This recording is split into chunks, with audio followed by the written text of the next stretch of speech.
हरेक युट्युबरको चाहिँ एउटा चाहना हुन्छ ऊ सक्सेसफुल युट्युबर बनोस्, आफ्नो च्यानल चाहिँ ऱ्याङ्किङ गरोस्, अनि त्यसमा चाहिँ भ्युज आओस्, सब्सक्राइब चाहिँ राम्रो आओस्, ग्रोथ आओस् र इन्कम पनि राम्रो होस्।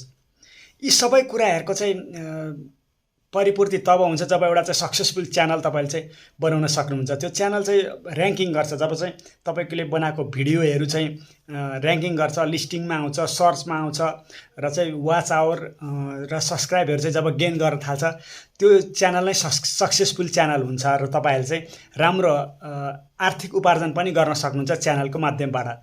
त्यसका लागि चाहिँ तपाईँहरूले चाहिँ अब एउटा राम्रो च्यानल बनाउनुपर्छ। सुरुमा फर्स्ट स्टेज भनेको चाहिँ त्यसको लागि चाहिँ इमेल बनाउने अवस्थादेखि नै चाहिँ तपाईँको च्यानल चाहिँ कतिको सक्सेसफुल हुन्छ, कतिको चाहिँ ऱ्याङ्किङ गर्छ भन्ने कुरा चाहिँ तपाईँले इमेल बनाउँदाखेरिदेखि नै चाहिँ ध्यान दिएर चाहिँ, अनि त्यसपछि तपाईँले चाहिँ त्यही अनुसारले चाहिँ हरेक स्टेपहरू चाहिँ पार गर्दै चाहिँ एकदम सक्सेसफुल टाइपको अनि ऱ्याङ्किङ गर्ने टाइपको मान्छेले खोज्ने सर्चेबल कन्टेन्टहरू चाहिँ तपाईँले चाहिँ दिएर चाहिँ एउटा चाहिँ सक्सेसफुल च्यानल बनाउनु भयो भनेदेखि तपाईँको चाहिँ च्यानलले चाहिँ ऱ्याङ्किङ गर्नेछ र एक दिन चाहिँ तपाईँको च्यानल अवश्य सक्सेस हुनेछ।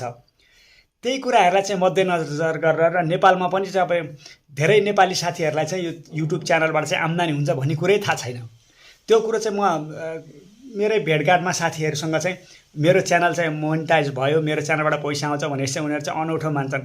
कसले दिन्छ पैसा, कसरी हुन्छ, यो चाहिँ त हावा कुरा गर्छस् वाया कुरा गर्छस् भन्ने टाइपले चाहिँ उहाँहरू कुरा गर्नुहुन्छ।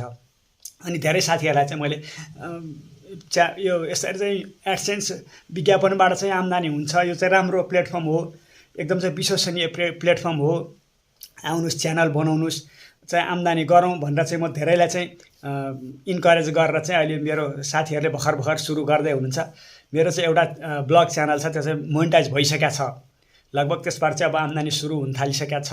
अब यो पनि यो खास मेरो यो च्यानल खोल्नुको उद्देश्य चाहिँ साथीहरूलाई चाहिँ म अब इन्करेज गरौँ, साथीहरूलाई चाहिँ वास्तवमै चाहिँ युट्युब च्यानलबाट चाहिँ आम्दानी गर्न सकिन्छ भनेर चाहिँ देखाउँ र चाहिँ सिकौँ। अनि त्यसपछि चाहिँ एकदम चाहिँ अब यो आवश्यक छ युट्युब च्यानल भन्ने उद्देश्यले चाहिँ आफ्नो कला अनि त्यसपछि कला प्रस्तुत गर्दै आम्दानी गर्न सकिने स्रोत चाहिँ हो।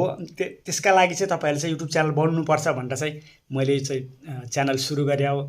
अब तपाईँहरूले पनि चाहिँ एकदम सक्सेसफुल च्यानल कसरी बनाउन सक्नुहुन्छ, आउनु सुरु गरौँ। म मोबाइलबाटै रेकर्ड गरेर तपाईँहरूलाई देखाउँछु मोबाइलबाट चाहिँ कसरी चाहिँ सक्सेसफुल राम्रो चाहिँ च्यानल बनाउन सकिन्छ। स्टेप बाई स्टेप तपाईँले चाहिँ मिस नगरिकन प्रत्येक स्टेपहरू चाहिँ स्किप नगरिकन हेर्नुहोस् र तपाईँहरूले पनि सक्सेसफुल च्यानल चाहिँ बनाउन सक्नुहुन्छ। आउनुहोस् सुरु गरौँ, मेरो मोबाइलबाटै म रेकर्ड गरेर देखाएर तपाईँहरूलाई देखाउँछु। त्यही अनुसार तपाईँहरू पनि च्यानल बनाउनुहोस् र कलासँगै चाहिँ आफ्नो चाहिँ आम्दानीको स्रोत पनि बढाउनुहोस्। सुरु गरौँ मेरो मोबाइलबाट। सर्वप्रथम तपाईँले चाहिँ अब यो आफ्नो युट्युबको लोगोमा चाहिँ क्लिक गर्नुपर्ने हुन्छ र त्यसपछि यहाँ माथिपट्टि दायाँपट्टि यहाँ माथिपट्टि तपाईँको चाहिँ एउटा यहाँ चाहिँ सिग्नल लोगो देखिन्छ, त्यो लोगोमा चाहिँ क्लिक गर्नुपर्ने हुन्छ यसरी। अब यहाँ चाहिँ तपाईँको एड एकाउन्ट देखिन्छ। पहिला तपाईँको लगइन भएको चाहिँ यसरी देखाउँछ, तर यो पहिला लगइन भएकोलाई चाहिँ सकभर तपाईँले नगर्नु, किनभनेदेखि पहिला तपाईँको पुरानो च्यानल पुरानो जिमेल छ भने चाहिँ युट्युबमा तपाईँको ऱ्याङ्किङ गर्दैन। युट्युबमा ऱ्याङ्किङ गर्न चाहिँ टाइम लाग्छ त्यस्तो च्यानललाई चाहिँ। अब नयाँ च्यानललाई चाहिँ गुगलले छिटो प्रमोट गर्छ, त्यस्तो च्यानलहरू चाहिँ छिटो लिस्टिङ गर्ने अहिले चाहिँ गुगलले गरेको छ। त्यसकारण एड एकाउन्ट गर्नुहोस्। यहाँबाट तपाईँको भेरिफिकेसन लेख्छ, यहाँनिर अलिकति चाहिँ भेरिफिकेसन गरिदिनुहोस् यसरी। तपाईँको भेरिफिकेसन लेख्छ अनि त्यसपछि अब तपाईँले चाहिँ यहाँ यस्तो खालको इन्टरफेस खुल्छ। अब त्यसमा चाहिँ तपाईँले क्रिएट एकाउन्ट गर्नुपर्ने हुन्छ यहाँनिरबाट चाहिँ। अब बिजनेस एकाउन्ट गरे नि हुन्छ, म चाहिँ माइसेल्फ गर्छु। यहाँ फर्स्ट नेम मेरो फर्स्ट नेम राख्छु PRABHU SAPKOTA, मैले प्रभु सापकोटा राखेँ। अब तपाईँले चाहिँ आफ्नो डेट अफ बर्थ राख्नुपर्ने हुन्छ। डेट अफ बर्थ चाहिँ तपाईँले आफ्नो ओरिजिनल डेट अफ बर्थ राख्नुहोस्, किनभनेदेखि पछि तपाईँले चाहिँ एडसेन्स भेरिफाई गर्दाखेरि चाहिँ समस्या आउन सक्छ। त्यो भएर चाहिँ तपाईँले चाहिँ आफ्नो ओरिजिनलै डेट अफ बर्थ राख्नुपर्ने हुन्छ।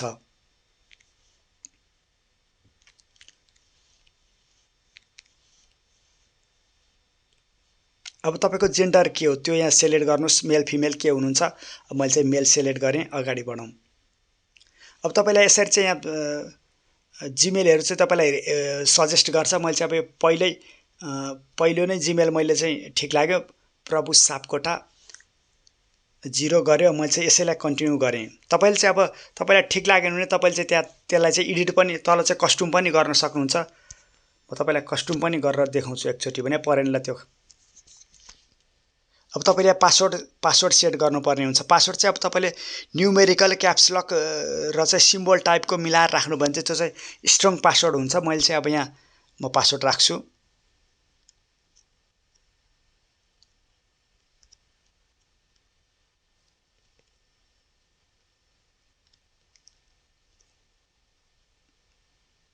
मेरो पासवर्ड सेट भइसकेको छ। म यहाँ फोन नम्बर राख्नुपर्ने हुन्छ। तपाईँले फोन स्किप पनि गर्न सक्नुहुन्छ, तर अहिले यहाँ चाहिँ स्किप नगर्नुहोस्। पछि तपाईँले चाहिँ च्यानलमा गएर चाहिँ भिडियो अपलोड गर्दा थम्बनेल राख्दाखेरि चाहिँ फेरि भेरिफाई गर्नुपर्ने हुन्छ। त्यसकारण अहिले भेरिफाई गरेर अगाडि बढ्यो भने चाहिँ तपाईँलाई सजिलो हुन्छ।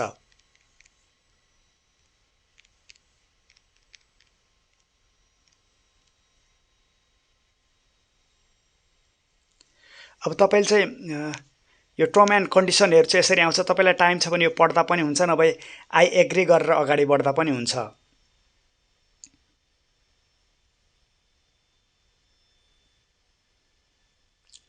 यसरी तपाईँको चाहिँ अब जिमेल चाहिँ लगभग बनिसकेको छ। अब हामी युट्युब च्यानल बनाउनुतिर अगाडि बढ्नुपर्छ। अब म चाहिँ युट्युब च्यानल कसरी बनाउने भनेर म तपाईँलाई चाहिँ देखाउँछु। यो एकछिन टाइम लिन्छ। अब यो चाहिँ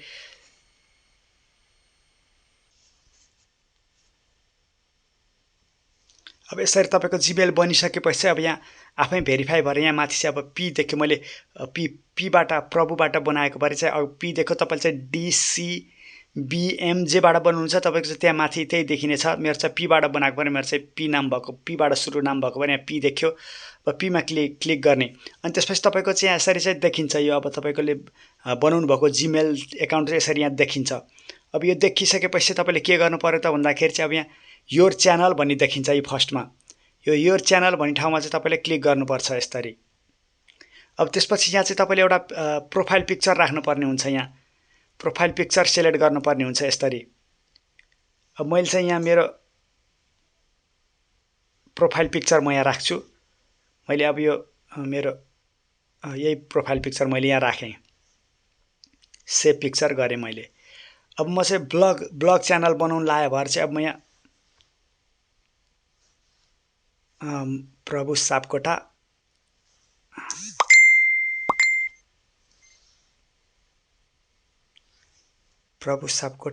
डेली DAILY डेली PLO होइन, प्रभु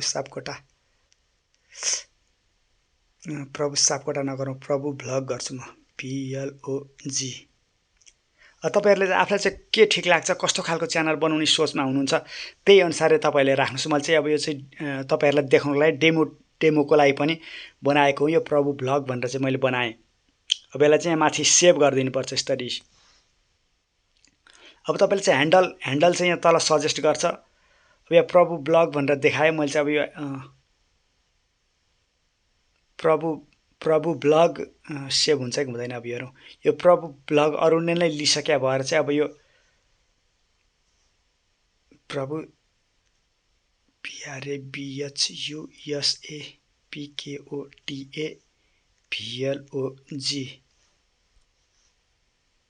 प्रभु सापकोटा भ्लग भइहाल्यो। अब यति भएपछि यहाँ तल तपाईँको क्रिएट च्यानल भनेर देखिन्छ। अब यहाँ तपाईँले चाहिँ क्रिएट च्यानलमा क्लिक गर्नुपर्ने हुन्छ।